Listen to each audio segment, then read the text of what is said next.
देश के आम लोगों से लेकर बिजनेस जगत के प्रत्येक व्यक्ति के प्रेरणा बने रतन टाटा जी का जन्म 28 दिसंबर 1937 को पारसी फैमिली में हुआ। लेकिन बचपन उनका अच्छा नहीं बीता, क्योंकि बचपन में ही उनके माता पिता 1948 में उनसे अलग हुए। उनकी परवरिश उनकी दादी नवाज भाई टाटा ने की।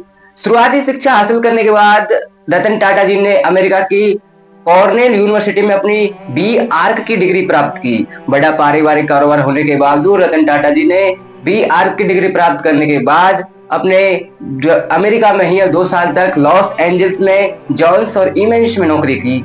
लेकिन 1962 में दादी नवाज भाई टाटा की तबीयत खराब होने पर उनको वापस भारत आना पड़ा। उन्हें प्यार तो हुआ, लेकिन विदेश में उन्होंने एक इंटरव्यू में बताया कि उन्हें एक अमेरिकी महिला से प्यार हुआ, लेकिन उनका यह रिश्ता शादी तक नहीं पहुंच सका, शादी के मुकाम तक नहीं पहुंच सका। 1962 में जब नवाज भाई टाटा की दादी का जब दादी की तबीयत खराब थी, तब ये जब भारत वापस आ रहे थे, तो उस प्रेमिका ने इनके साथ भारत आने को मना कर दिया। और उसी समय भारत और चीन का युद्ध छिड़ गया और उस प्रेमिका ने किसी और से शादी कर ली।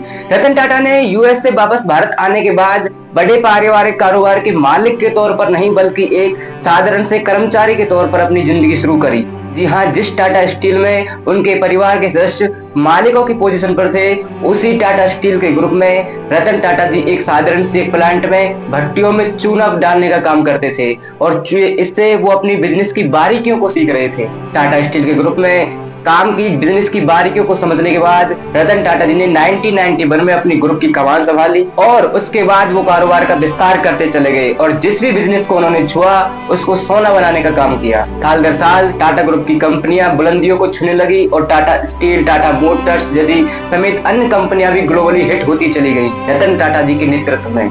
जब जे.आर.डी. टाटा टाटा ग्रुप का नया उत्तराधिकारी चुन रहे थे, तो उनमें सबसे योग्य व्यक्ति रतन टाटा जी ही थे और रतन टाटा जी ने उनका मालिक बनने के बाद इसको सच को भी साबित किया और उन्होंने अपने कारोबार को अपने बागडोर संभालने के बाद हर तरह के कदम पर हर तरह के मसले को हल करने के लिए जे.आर.डी. टाटा से मदद भी ली। सरकार की ओर से उन्हें 2000 में पद्म भूषण से सम्मानित किया गया और 2008 में पद्म विभूषण से सम्मानित किया। देश में ही नहीं बल्कि विदेशों में भी उनको सर्वोच्च सम्मान दिए गए। ऑस्ट्रेलिया का गॉड ऑर्डर ऑफ ऑस्ट्रेलिया सम्मानित किया गया और फ्रांस में भी उनको सर्वोच्च सम्मान से सम्मानित किया गया। टाटा ग्रुप को बुलंदियों तक, शिखर की ऊंचाइयों तक पहुंचाने वाले रतन टाटा जी का पिछले साल निधन हो गया। 2024 के लोकसभा चुनावों में 5वें चरण में मुंबई में उन्होंने अपना आखिरी वोट डाला और वो इतनी उम्र होने के बावजूद, स्वास्थ्य समस्या होने के बावजूद भी अपने मताधिकार का इस्तेमाल करते हुए बेहद खुश नजर आ रहे थे। रतन टाटा जी के संघर्ष और उपलब्धियों से भरे इस विशाल जीवन को हम 5 से 7 मिनट के वीडियो में नहीं समेट सकते।